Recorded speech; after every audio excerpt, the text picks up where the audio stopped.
live from Tripoli, an interview with the leader of Libya, Colonel Muammar Gaddafi.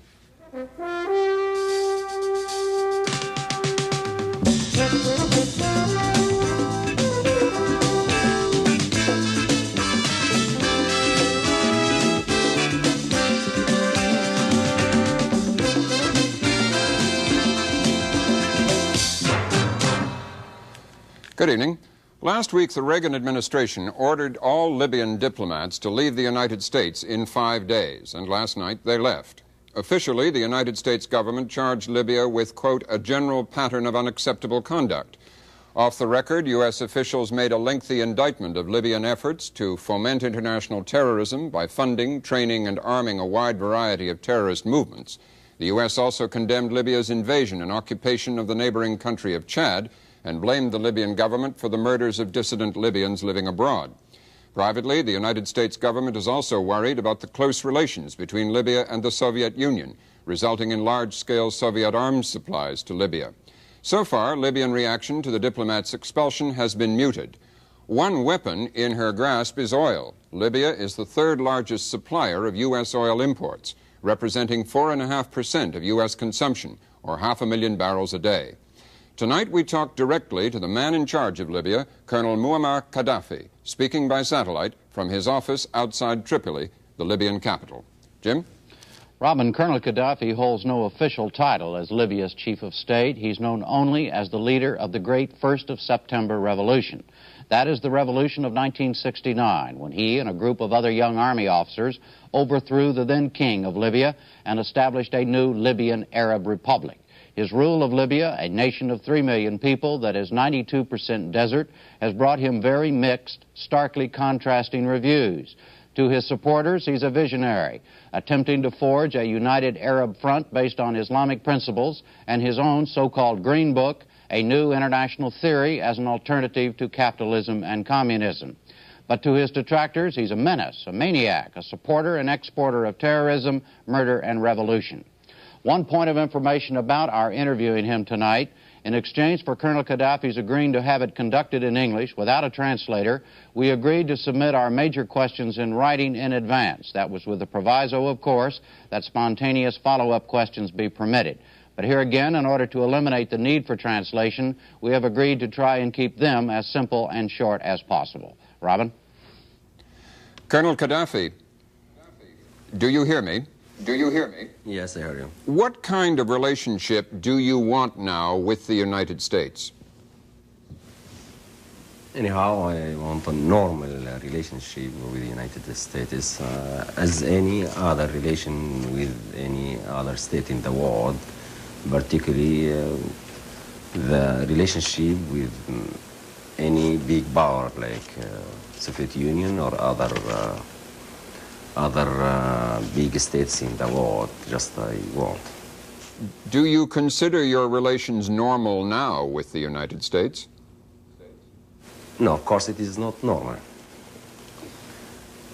How do you expect your relations to change with the expulsion of your diplomats? First of all, we have no diplomats. It is a popular bureau formed by the Libyan people. I didn't sign any paper regarding this bureau. I didn't appoint any one of them. They have chosen by the people them itself. They are not diplomats. I think the masses that formed this people bureau will form another one in America. We have thousands of students in the United States of America. I think they will form a new one instead of this closed bureau. It is the responsibility of the masses because this is Jamahiriya. The authority is in the hand of the people itself.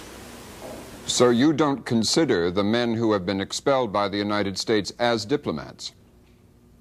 No, we have no diplomats in the world at all after the authority of the people since 1977, when the authority of the people took place in that time. We have no government, no ministries, no Ministry of Foreign Affairs, no Minister of Foreign Affairs. Here in Tripoli also there is a popular committee which is responsible for the foreign affairs, and it is a link between the people, the Libyan people, and the other states and peoples in the world. It is not official department. Colonel, what kind of retaliation can the United States expect for the expulsion?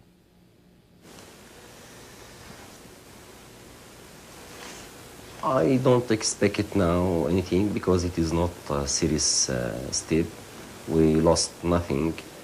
It is only it is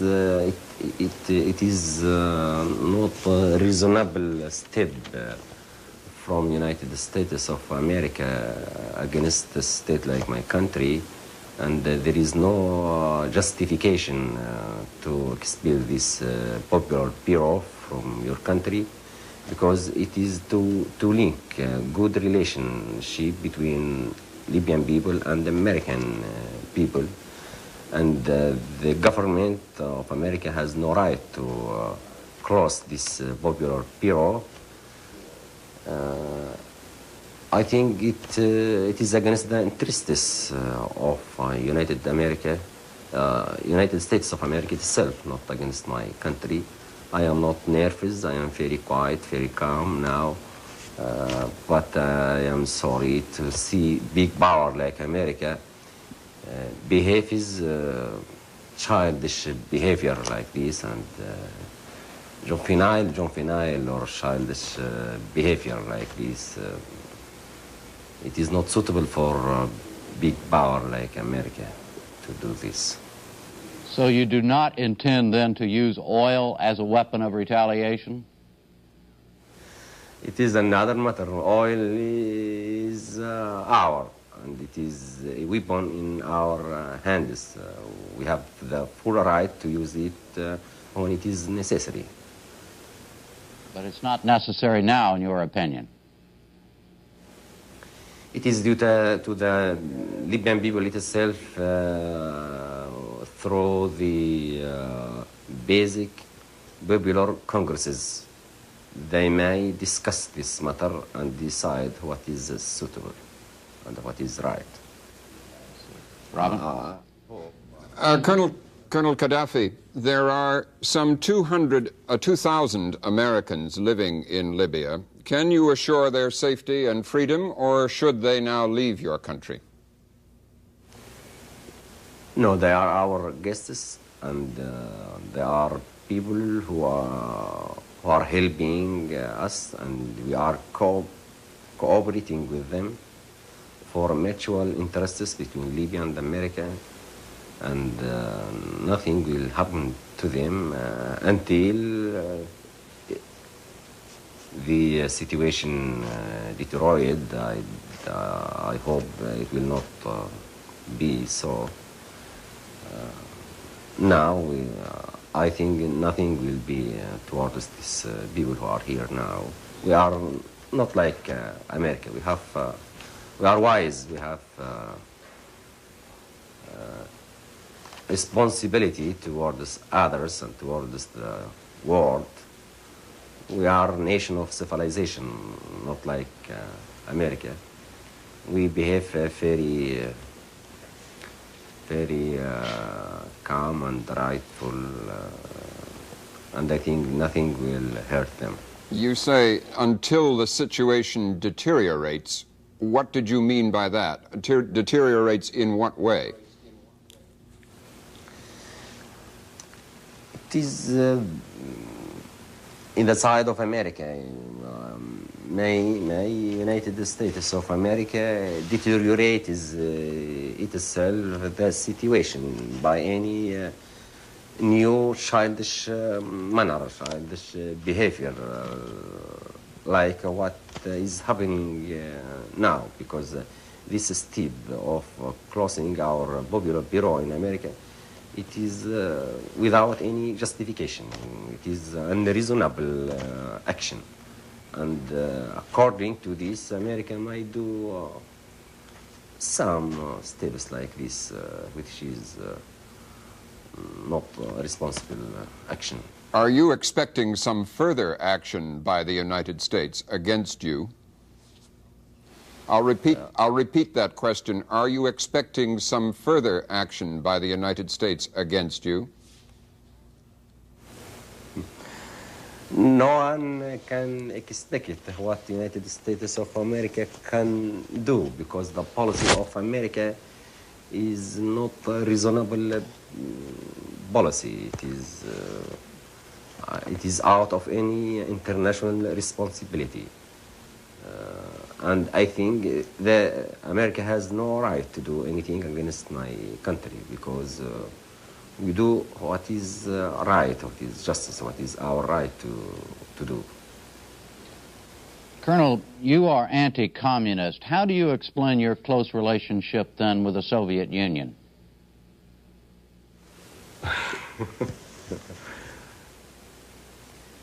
It is not necessary, if I am not a communist, that my relation will be bad with the Soviet Union. My relation is very good with the Soviet Union. Soviet Union is our friend. And I am not a communist, not capitalist. I am socialist, Jamahiri, progressive. I don't see any contradiction between my good relationship with the United States, with the Soviet Union, and because I am not a communist. Do you share? Yes. I was going to ask you if you shared the Soviet Union's basic political goals in the world. Pardon? Would you repeat, please, this question? Yes, sir. Do you share the Soviet Union's basic political goals in the world? Yeah, huh? Let me ask it another way. Are you and the Soviet Union, do you and the Soviet Union agree in political terms as to what the future of the world should hold? I understand now.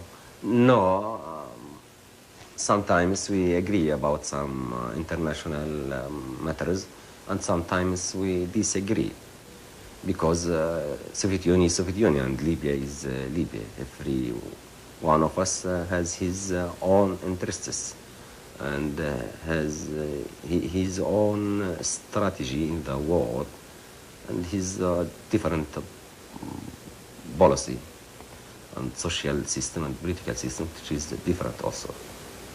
But he is our friend, besides of all this. We have read the figure here in the United States that you have purchased $12 billion in arms from the Soviet Union. Is that correct, sir? I don't know exactly the number, but is it true or not? But anyhow, we buy weapons from Soviet Union and from other countries like Britain, Italy, and France, and China, and other countries. It's been suggested that many of those arms that you have bought have been placed there as a kind of staging area for the Soviet Union. Is that true? No, of course it is not true. We have weapons only for defense, for our service. And these weapons are not enough now for sufficient defense. We need more weapons to defend our country. And we will not allow Soviet Union to store any weapons for it in my country. We refuse such things. Military commentators say that you already have far more arms and tanks and planes than your army of 40,000 men could possibly ever use. we have armed people. We are going now to get rid of the regular army. The regular army will disappear in this Jamahiri society, in Jamahiriya, the state of masses. The state of masses will have no regular army, no government. Now there is no government and the regular army will disappear. Therefore, we need weapons for the people, the armed people. Every citizen must have weapon, not in his house, but in the store. And he needs it in time of defense for his independence. Defense from what, Colonel Gaddafi? Against whom, you mean? Against whom, yes. Against any enemy who might attack my country, might attack my people. And my people must be armed and be ready to face any aggression. How do you answer charges that Libya is involved in promoting and supporting and training international terrorists? This accusation without any justification, also no evidence that we support or promote terrorism. We are against terrorism, absolutely, and we issued a law, very severe law, against any terrorist action. Therefore, we are absolutely against terrorism. But now we must clarify the meaning of terrorism. What is that terrorism? We consider the manufacturing of nuclear weapon is terrorist action, and establishing foreign military bases in the land of others. It is also terrorism. And make people is suffering from famine, to keep food for them. It is also terrorism. And hijacking airplanes and seize honest people to be victim for this action. It is also terrorism, but it is very small one in the comparison of the big action of terrorism, which is America is doing now by threatening others, by its fleets, by its bases, by famine people, is keeping wheat not to sell and to give to the poor people, and so on. It is frequently reported that, let me list some of the places you are said to have given assistance to, some of the so-called terrorists, and ask if it's true. Did you not train and later give sanctuary to the terrorists who attacked the Israeli athletes at the Munich Olympics? No, we haven't any relation with this accident, and we heard about it in the media, as you heard. But you deny that? No, we have no intention or no decision to do such bad things, which is considered as a terrorism.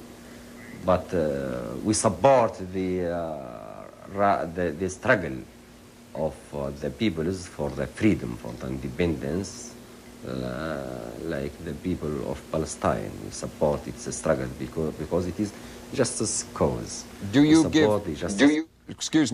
give support to the Irish Republican Army? No support, no material support, but spiritual one. Yes, we consider it is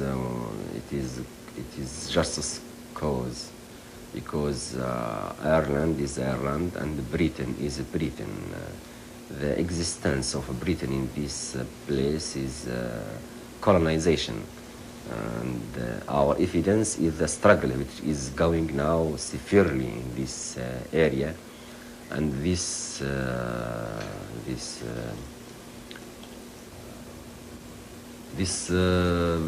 leaders of the Irish army who are dying now of hunger in the jail for this cause. They have cause, they have justice cause. They want to be independent. Did you send support to the Italian Red Brigades? No, we are against the Red Brigades, and we consider them a group, a terrorist group, in fact. To the guerrillas in El Salvador? No, it is far from us, and we support the people of El Salvador. We hope these people will succeed to restore its stability and dignity and freedom. We support the people, but no relationship between us and these people. It is far from us, and we have nothing to do with it now. It has also been charged, Colonel, that your government has sent killer squads to assassinate Libyans living abroad, of whom 11 have been killed. Is that true? First of all, we have no government. There are some few people, Libyan people,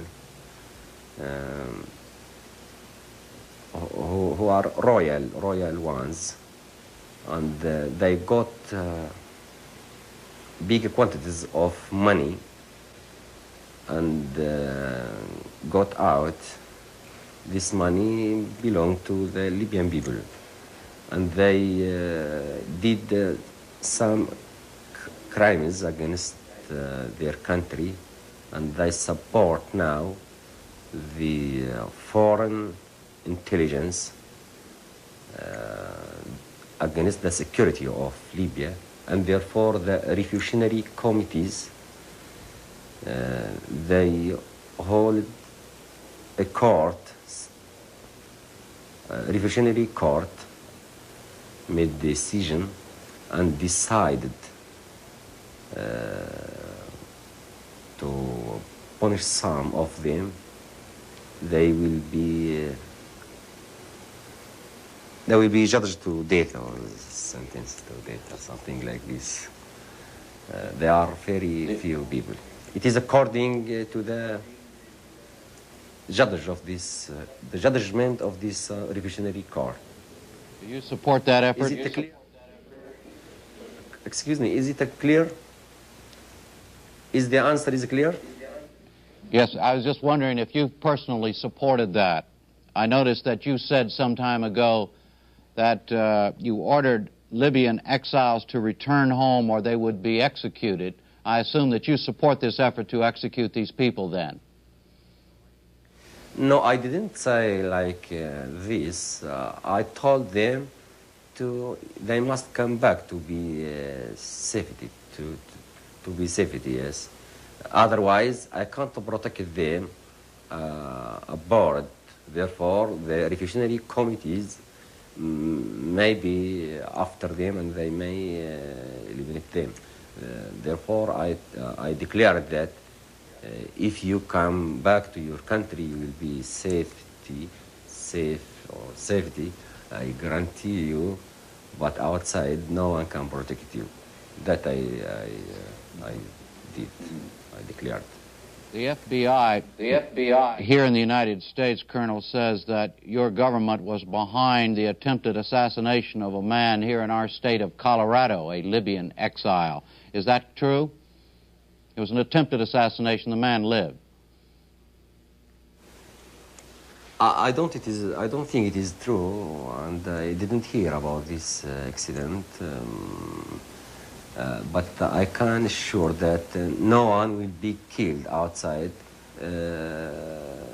without justice and revolutionary trial.